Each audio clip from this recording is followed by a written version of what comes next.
is for a person, and here's how we kind of thought about this award, as it has a commitment to building a strong, connected culture, those who foster trust, and a shared purpose across teams, strengthening the sense of community, a positive, uplifting impact on others, individuals who help colleagues to succeed, contribute to a supportive culture, and consistently model integrity and empathy, and as a strong player coach, individuals who lead by example while rolling up their sleeves alongside their teams. So I'll just say that I still miss Brad every day. Brad was the guy that when I was driving, he was driving, we'd be calling each other and sharing just whatever it was, or we're in one of Todd's meetings and he says some crazy thing and we're like, what the frick? I mean, no, Todd, you'd never do that. But everybody needs somebody like that, and Brad was my guy for that, and supported each other there. He and Christy were also incredible friends, and he was really one of the most honest, caring individuals I could ever hope to be around, and I think a lot of people, really frankly anybody that was around him, clearly felt like that. With that, I'm going to turn it over to Kirk to say a few thoughts about Brad, and to announce who's done such a great job of emulating those characteristics that Brad did to create an incredible culture here at Alliance Matrix.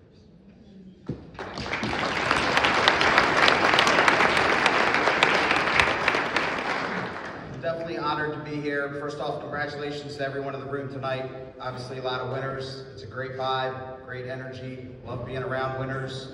I think winners like doing business with winners. And tonight we celebrate a lot of the results, a lot of the achievements, a lot of the success, the production goals, and that's all great. And as I sit here and see everybody that gets brought up to the stage, I think to myself, man, such a wide variety of people that are winning from all across the country, all different departments, some new, some been here for a while, some are close to 10 years, right? There's a lot of variety, and I think to myself, well, geez, what is that? What makes people consistently get up every day and want to grind? And to me, it's grit. And I love grit for one reason, because it's intangible, and you can't fake it, you can't buy it, you can't take a pill for it, there's no drink for it. You gotta want to get up and get after it every single day, day after day after day, and not make excuses. And when I look at the folks in this room, that's what this culture is. And the connection from grit to culture is that's what we're building at this company, that's what we have. We're continuing to be winners day after day. You look at our results the last 3 or 4 years, we're crushing it, and it's exciting to be a part of it. And when I think about grit and I think about leadership, right? Leadership is always the boisterous or loud one in the room, banging their chest or screaming. It's the quiet voice, the day after day, leading by example, showing you how it's done instead of telling you how it's done. And when I think of Brad and what he did, he emulated that all the time. So tonight, it's an honor to recognize this. It's an honor to recognize Brad Gary for what he did. For those that didn't spend a whole lot of time with him, I spent the last 15 years working with Brad, and pretty much the last 5 years, I started out most of my days talking to Brad and ending most of my days talking to Brad. I feel very grateful and very lucky. And when this happened, I'm not going to lie, being a little vulnerable, it hit hard. I was struggling with it, but as I look back and reflect, and I thought about Brad a lot today driving in, I can feel him, I know he's here thinking of all of us smiling down. When Brad was going through facing death in the face, he never complained one time. There was never why me or woe me or why did this happen, not once. And I it stuck a chord with me because I can't imagine if I'm in that shoes. I don't know if I got it like that. He held it together up into the very single end, and it was just very, very impressive. And he was a one-of-a-kind, true gentleman, thoughtful, peaceful, spiritual, genuine. I never saw Brad really get riled up. Always just showed up day after day after day. He was a great human being, and I'm fortunate we got to know him and spend a lot of time with him. And and I think a funny story. So his son reaches out like a month ago, and hey, he's like, "Hey, do you have any voicemails from Brad?" I'm like, it was late at night. I wasn't thinking a whole lot. I'm like, "Yeah, I do. I got one." Texted to him. Don't think nothing about it. I wake up the next morning, I got, a text from his son. He was like, "Oh yeah, it was really weird, I forget exactly how to put it, but it was really weird or whatever." I'm like, play the voicemail. Kirky, it's Bradley. I'm back from the dead. I'm like, oh my God. Like, I feel Brad laughing about it. We laughed about it. It was a great joke.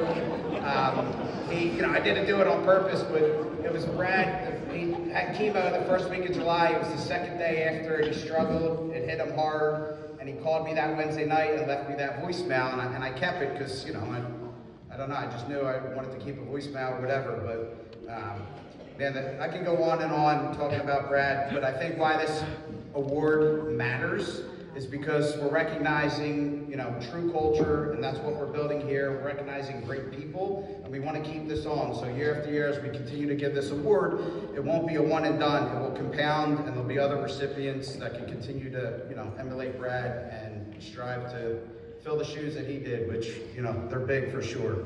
So as I switch and think about the Culture Champion Award and the recipient this year, and unlike Steve and Carl, I'm going to work hard to not split out the name until I'm done, which isn't easy to do, so I understand. So I asked the teammates that work with this individual, hey, give me a couple words that describe this person. Supportive, genuine, thoughtful, caring, coach, hardworking, a winner. And the list went on and on and on, and I'm thinking there's so many similarities between Brad, and then I'm like, all right, well, time out. Give me the dirt. Tell me something I don't know about this person. So I said, well, tell me one thing I don't know. So the first was a tennis prodigy in high school, huge gambler, requires 20 packets of ketchup when he orders chicken tenders, the most humble guy I ever met, and I'm not sure if it's his favorite artist or his favorite song, but it's Mariah Carey. So one quick story. So the last couple months, Brad wasn't able to work. I had the honor to handle a lot of his emails and keep the business moving. So I had to jump in and read a lot of emails to make sure I was giving the same messages that Brad was giving. And I stumbled on one email that stuck with me then and sticks with me now, and it's so fitting. So this was an email from Brad to the recipient of this award, who says to him, congratulations on your work anniversary. You were my best hire ever. Parker Remack. Yeah!